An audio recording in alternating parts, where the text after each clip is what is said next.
si Hans Ray.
Yakap niya ang masaya. Dalawang beses na ika'y akin. Noon ay ginawa kita, ngayon ay binuhos kita. Dalawang beses na ika'y akin. Yan ang sabi ni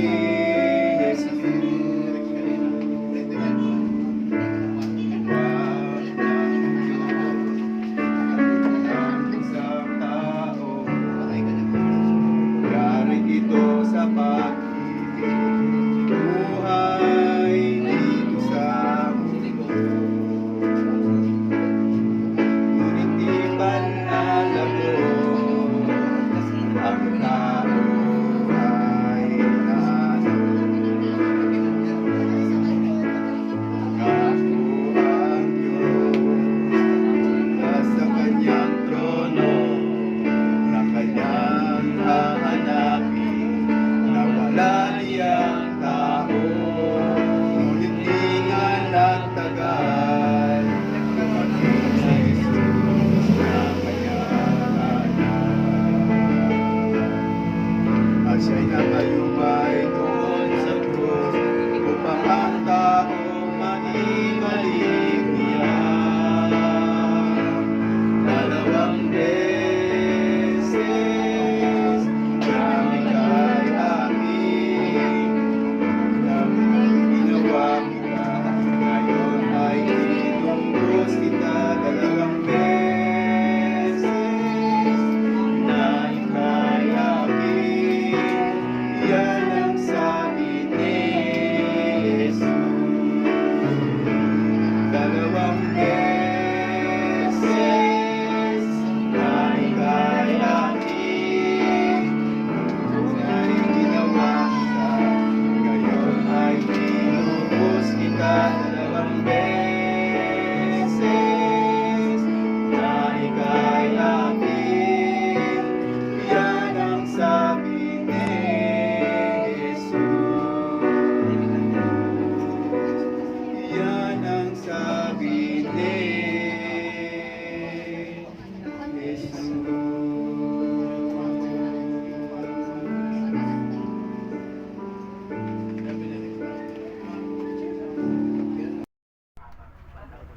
Kaya po ang wika po niya, madaling pumaparito ang ating Panginoon. Ang reward ng bawat isa sa atin wala sa ating kapwa-tao. Hindi na sa kamay ng ating Panginoon. Ang buhay ni Ate Edna, hindi ko man alam kung ano naging history niya. Kaibigan, mga kapatid. Ngunit ang Diyos ay may talaan. Ay tinatala niya lahat ng kwento ng ating buhay. Uulitin ko, ang kamatayan sa pamagitan nito, kaibigan, ay hindi katapusan ng kanyang buhay o kwento ng kanyang buhay, kundi pasimula ng paghihintay sa pagpapanibago sa muling pagbabalik ng ating Panginoon. Harinawa ang kaaliwan ng salita ng Panginoon.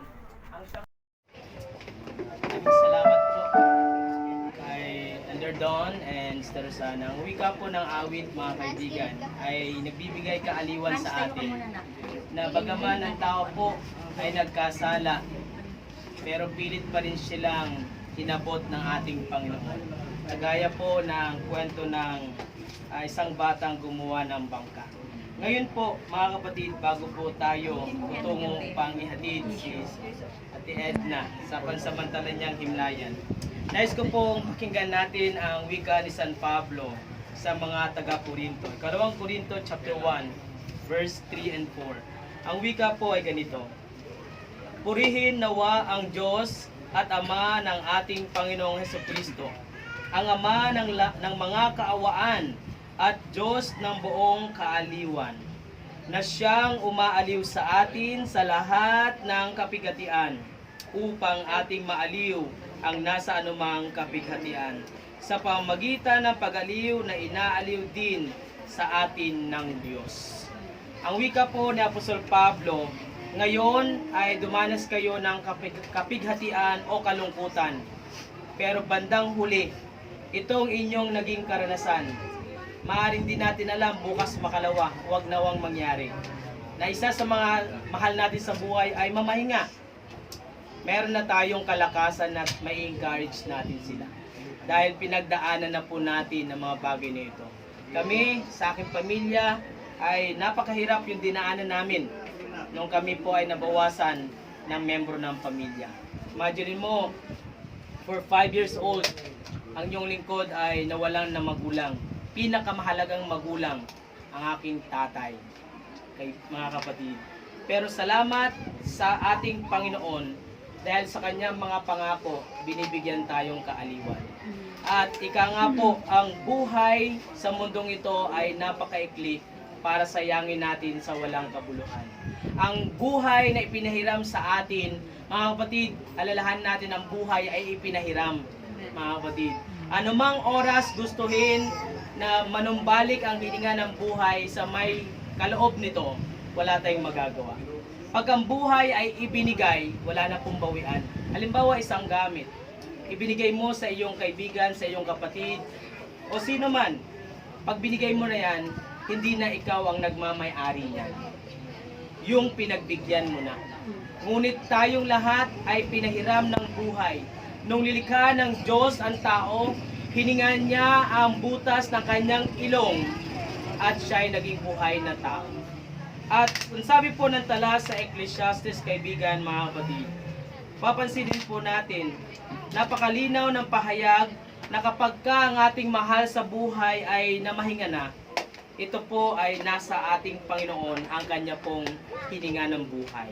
Ang wika po niya sa Ecclesiastes chapter 12, verse 7, at ang alabok ay mauuwi sa lupa gaya ng una, at ang diwa ay mababalik sa Diyos na nagbigay sa kaniya. So, ang ating kapatid, si Ate Edna, ang inyong mahal sa buhay, ay muling babalik sa pagiging alabok. Pero ang wika po, kaibigan, pansamantala lang na siya'y mahihimlay, dahil meron pang mapalad na pag-asa na muling pagbabalik ng ating mahal na Panginoon.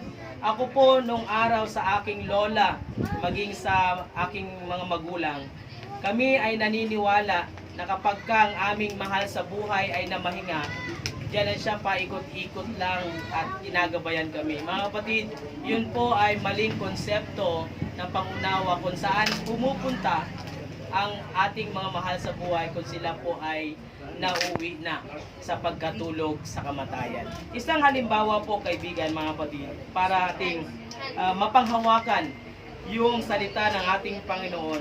Ating pong tingnan sa Hope. Sa aklat po ng Hope, mga kaibigan, mga kapatid, napakahalaga na sinabi po ni Hope sa puntong ito bago po tayo manalangin. Ang sabi po ni Hope sa chapter 7, verse 9, mga kapatid, kung paanong ang ulap ay napapawi at nawawala, gayon siyang bumaba sa syol o libingan ay hindi na aahon pa. So wala nang pag-ahon, mga kapatid. Kaya doon sa amin po, sa probinsya na ako po ay taga Antique. Province ko Antique, father ko Palawan.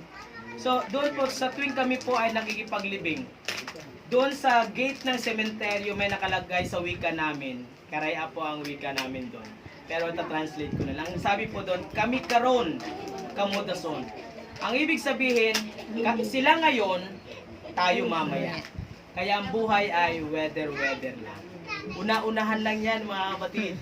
Pero samantalang hindi natin nalalaman kung kailan dadatal yun o dadating, ang mahalaga, meron kang Jesus na pinagkakatiwalaan mo ng buhay mo. Amen? Amen. Kaya sa atin po, ang wika po dito sa verse 10, siya ay hindi na babalik pa sa kaniyang bahay, ni nalalaman pa man niya ang kaniyang dako. Kaibigan, mga kapatid, ang ating pong inanantahanan, atin po siyang palayain. Ngunit, ang sabi po ni Haring Solomon, i-gather natin yung mga magagandang alaala.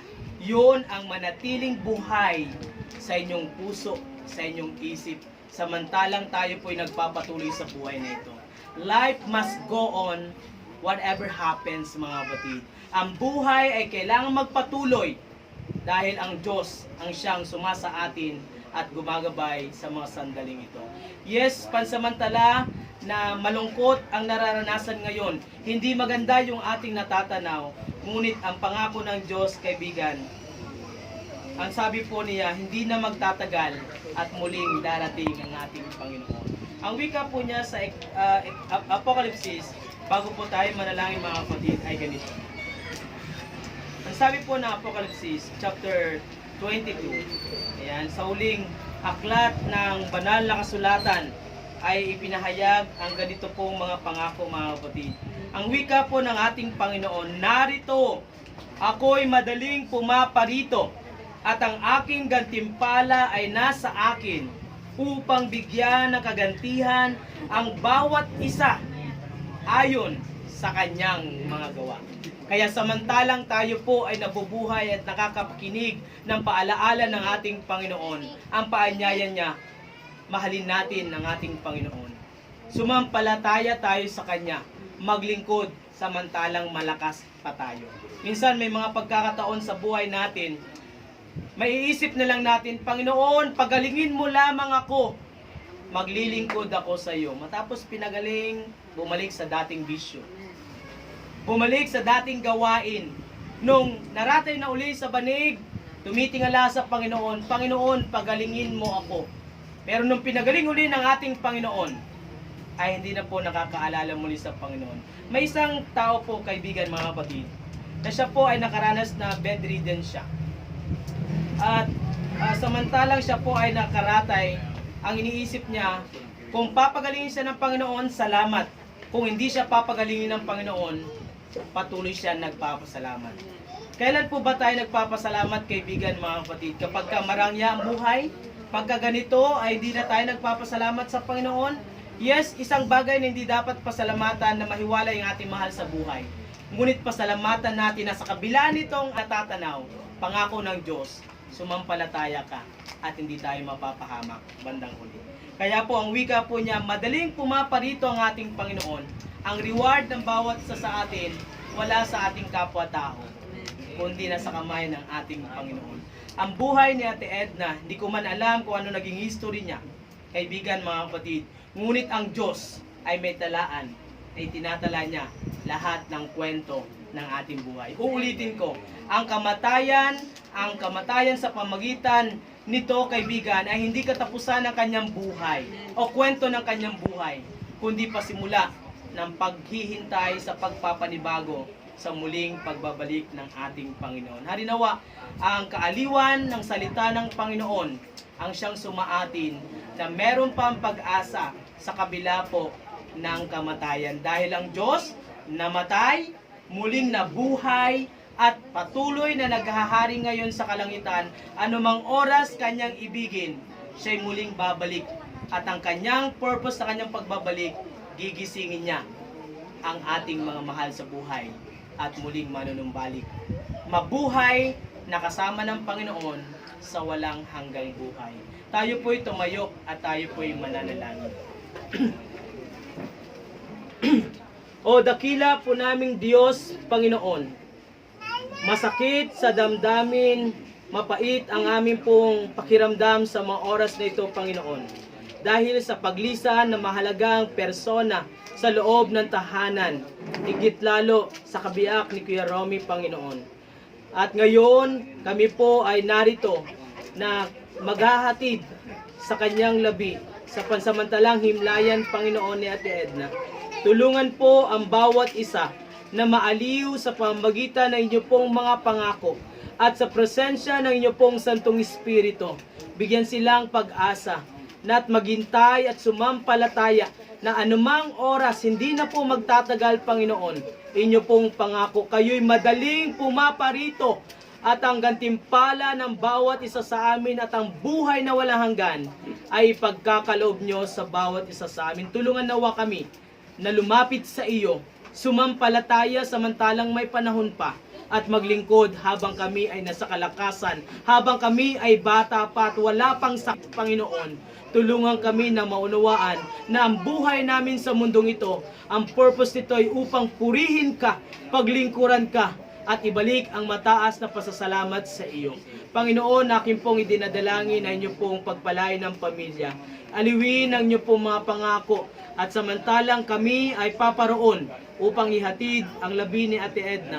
Tulungan kami at bigyang kalakasan ang bawat membro ng pamilya, Panginoon. Naniniwala kami na sa iyo pong muling pagbabalik, mararanasan ang muling pagbabago at pagkabuhay na maguli. Salamat sa inyo pong pangakong ito.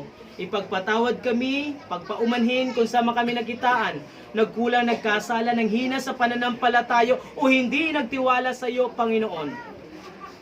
Kami po'y nananalig sa mga oras na ito sa iyong mga pangako na ang aming mahal sa buhay ay pansamantalang magpapahinga at inyo pong gigisingin sa inyo pong nalalapit na pagbabalik. I-claim nawa namin ang mga pangakong ito, Panginoon. Salamat sa pagtugon po ninyo ng aming pakiusap. Gabayan kami at ingatan, alang-alang lamang lahat sa pangalan po ng aming mahal na Panginoon Jesus. Amen.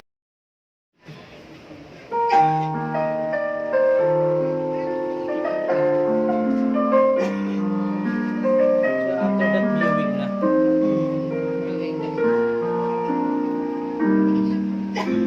Sa buhay mo ngayon, ikaw ay nagsikap. Magsikap na pumasok sa landas na pinapangarap. Ngunit iyong pakasisipin kung ikaw ay nasa siya. Gusto ni Jesus ay makasama ka. Ang panahon'y malapit na ang pagdating niya.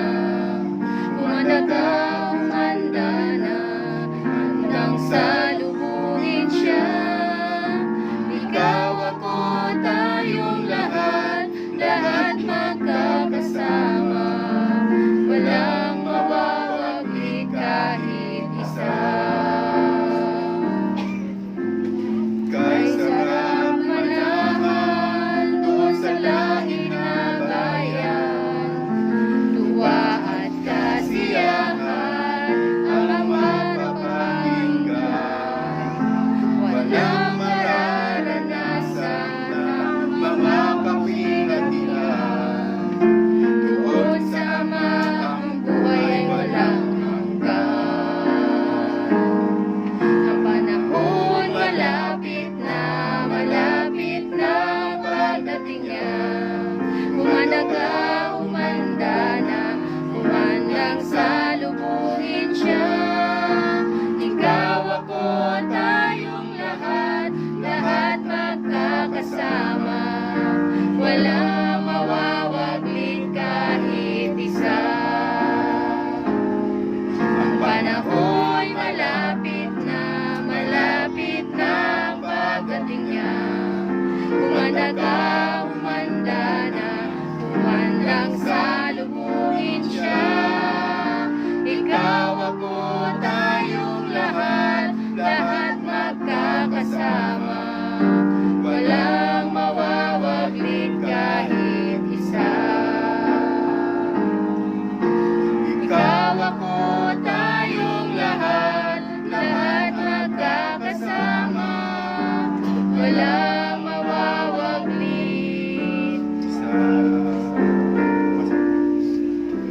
Walang mawawaglit.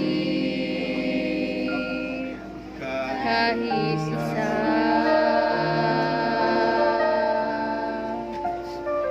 Ating papagpahingahin ang isa sa inyong mahal sa buhay kung saan ay pansamantala siya ilalagi dito hanggang sa dumating ang araw. Nais ko pong bumasa ng dalawang mga passages. Una po ay sa Juan, chapter 5, verse 28 and 29. Ang wika po ay ganito: huwag ninyong ipagtaka ito, sapagkat dumarating ang oras na ang lahat na nasa libingan ay makakarinig ng kanyang tinig. Ang lahat na nasa libingan, regardless dito or saan mang dako, basta nasa libingan, ang sabi po na Balang Sunatan, darating yung oras na maririnig nila ang tinig ng Panginoon. Di po ba kapag tayo ay nakapakinig, ano po ang ibig sabihin po nun? Tayo po ay buhay. Muling magkakaroon ng pag-asa sa muling pagbabalik ng ating Panginoon, ang inyong mahal sa buhay. Ang wika po niya sa 29, at magsisilabas ang mga nagsisigawa ng mabuti at sa pagkabuhay ng muli sa buhay. Ano? Sa pagpapatuloy po natin mga kapatid, bago natin i-commit ang gabi ni Ate Edna, ang wika po niya, ulitin ko sa 29, at magsisilabas ang mga nagsigawa ng mabuti ay sa pagkabuhay na maguli sa buhay. Pansinin niyo po, ang ating mahal sa buhay, alam ng Diyos ang kanya pong naging buhay dito sa lupang ito. Kung siya po ay masumpungan ng ating Panginoon na gumawa ng mabuti, pag siya po ay binuhay, patuloy pong buhay na wala hanggan ang kanyang dadanasin. Amen. Ngunit sa mga gumawa ng masama sa lupang ito, sila rin po ay makakaranas ng pagkabuhay, ngunit sila po ay parurusahan. Kaya dalawa pong grupo ng tao ang dadatna ng ating mahal na Panginoon. Harinawa, patuloy nating italangin na inyong mahal sa buhay ay masumpungan ng Diyos at may tala ang kanyang pangalan sa aklat ng buhay. Amen. Sa uling bahagi, bago po tayo manalangin mga kapatid, mga kaibigan, ang wika po sa unang Thessalonica chapter 4, verse 16 to 17, sapagkat ang Panginoon din ang bababang mula sa langit na may isang sigaw, may tinig ng arkanghel, at ang trumpeta ng Diyos ay tutunog, at ang mga namatay kay Kristo ay muling mabubuhay. Napakalinaw po na merong pag-asa sa kabila ng kamatayan. Kaya nakita natin kanina, hindi ito katapusan ng kwento ng ating buhay. Kung tayo po'y sumasampalataya at nananalig kay Jesus, hindi namamatay yung ating pananampalataya. Sa verse 17, kaibigan, mga kapatid, huwag po tayo mag-alala, paano naman po tayo, pastor, na buhay sa pagbabalik ng ating Panginoon. Ang wika po niya, kaibigan, mga kapatid, kung magkagayon, tayong natitirang nabubuhay ay aagawing kasama nila sa mga alapaap at sasalubungin natin ng Panginoon sa hangin at sa ganito'y sa Panginoon tayo magpakailanman. Ang pangako ng Diyos, kaibigan, mga kapatid, ang bagay na ito na ating nakikita, isa lamang itong patunay na totoo ang banal na kasulatan na ang kabayaran ng kasalanan ay kamatayan. Amen. Ngunit ang naghihintay na regalo sa bawat isa sa atin ay buhay na walang hanggan at masusumpungan lamang natin ito kay Kristo Jesus na ating Panginoon. Kaya po, mga kaibigan, mga kapatid, naway naaliw tayo, na-comfort tayo ng kanyang mga salita ng inyong mahal sa buhay. Yes, magbabago ang routine ng inyong pong buhay. Noong mga nakaripas na mga linggo, buwan, taon, pagising nyo, andyan na ang lola, andyan na ang inyong ina, nag-aasikaso ng inyong pong mga kakailanganin sa araw-araw. Ngunit alalahanin natin, mga kapatid, kagaya po ng ating Panginoon, nung siya po ay nabayubay, inilibing at muling nabuhay, kaibigan, mga kapatid. Nung siya po ang kanyang mga alagad, nung namatay ang Panginoon, lungkot na lungkot sila. At noong ikatlong araw nabuhay ang Panginoon. Tanda ito na walang kapangyarihan ng kamatayan, magkakaroon pa ng panibagong reunion pagdating ng araw. May dalawang tao na naglalakad patungo pong Imaus. At meron po isang lalaking nakaputi. Ang sabi niya, o pwede bang makisabay sa inyo maglakad? Ang sabi ng dalawa, opo, kayo po ay maglakad. Naglakad sila mga kaibigan, mga kapatid. Hindi napagtanto ng dalawang alagad na ito na ang kanilang kasama ay ang ating Panginoon na buhay, naglalakad kasama nila. Kaya ang pangako ng Diyos, kaibigan, bagaman ngayon ikaw malulungkot, ay pupunta ang kaanak sa isang lugar. Itong dalawang ito ang gusto nila mag-unwind doon sa lugar ng Imaus. Dahil doon sa lugar na iyon, hindi gaano pinupuntahan. Kaya, bandang huli, kinabukasan, Kuya Romy, anticipate mo na mag-iba ng routine ng iyong buhay. Pero, ipinangako ng Diyos, kasama ng dalawang ito, kasama nilang lumalakad ang ating mahal na Panginoon. Sa buhay na ito, mawala, mahiwalay man pagsamantala ang ating mga mahal sa buhay. Ngunit asahan mo, ang Diyos ay hindi tayo iiwan. Kasama natin siya hanggang sa po ay dumating ang pagbabago. Tayo po ay manalangin at upang talaga i-commit natin ang labi ni Ate Edna sa dakong ito. Tayo po ay manalangin. O dakila po naming Diyos, Panginoon, kami po ay lubhang nagpapasalamat sa iyo, nagpupuri na sa kabila ng hindi magandang tanawin naming natatanaw ngayon at nadarama ng kaanak ni Ate Edna, Panginoon. Kami po ay nagpapasalamat sa iyong pangako sa banal na kasulatan na amin pong nasumpungan. Darating ang panahon, maririnig ni Ate Edna ang iyong tinig. Anak, bumangon ka at tayo na sa buhay na walang hanggan. Mga kaibigan, mga kapatid, tayong nabubuhay ngayon, palataya tayo kay Jesus na sa Kanya lamang nauuwi, sa Kanya lamang natin masusumpungan ang tunay na kaligayahan at ang buhay na walang hanggan sa Kanya pong muling pagbabalik. Panginoon, amin pong dinadalangin na inyong alalahanin si Ate Edna at padalahan ng inyong piling anghel na sa iyo pong muling pagbabalik ay muli siyang akayin, ipagkaloob ang buhay at buhay na walang hanggan. Salamat, Panginoon, na iba yung kaaliwan sa iyong mga pangako ang ipagkakaloob sa kanyang mga mahal sa buhay na pansamantala niyang iiwan sa pagpapahinga dahil po sa kamatayan.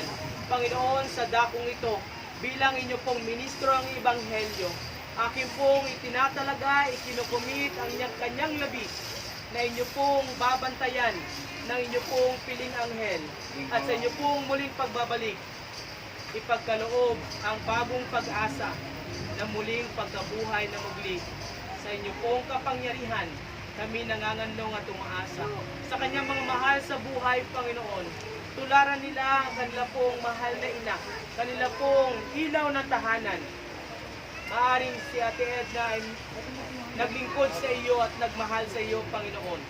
Kaya po pagpalain, basbasan ang kanyang mahal sa buhay. Huwag niyo po silang pababayaan. Huwag niyo po silang iiwanan, Panginoon. Salamat po na inyo pong tatanggapin ang aming pagtatalaga sa kanyang labi sa pangalan po lamang lahat ng aming mahal na Panginoon Jesus. Amen. Yan.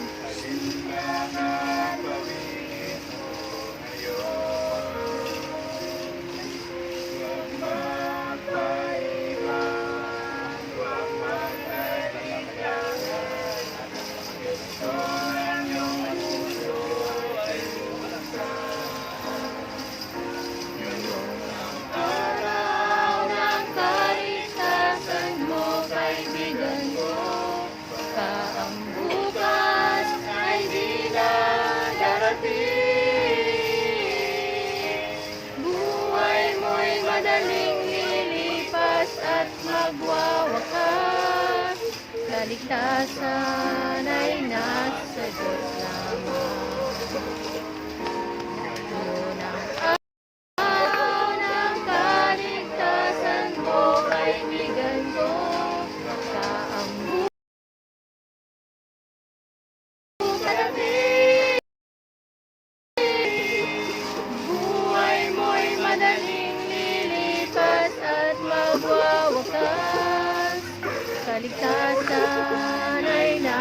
sa Diyos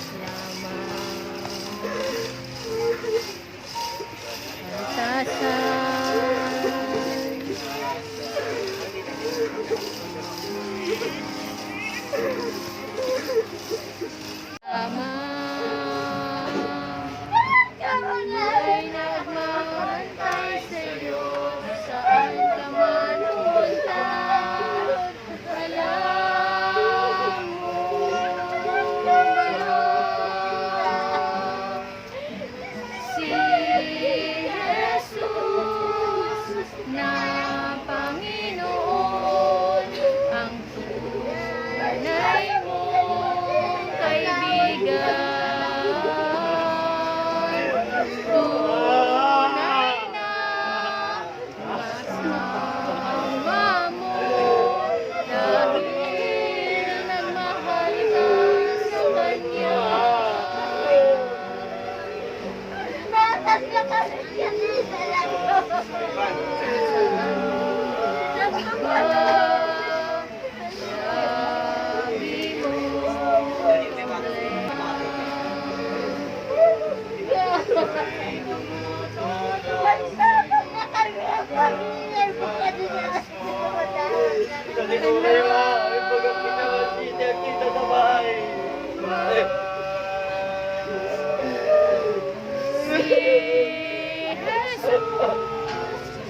Na Panginoon ang tunay mong kaibigan. Tunay na kasama mo dahil nagmahal ka sa Kanya.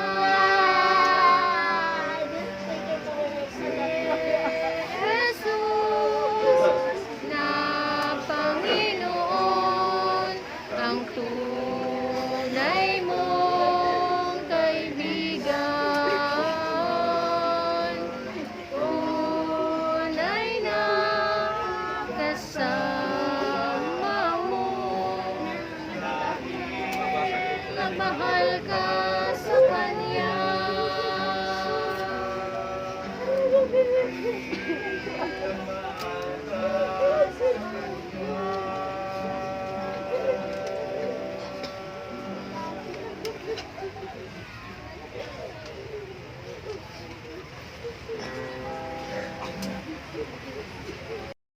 Never crying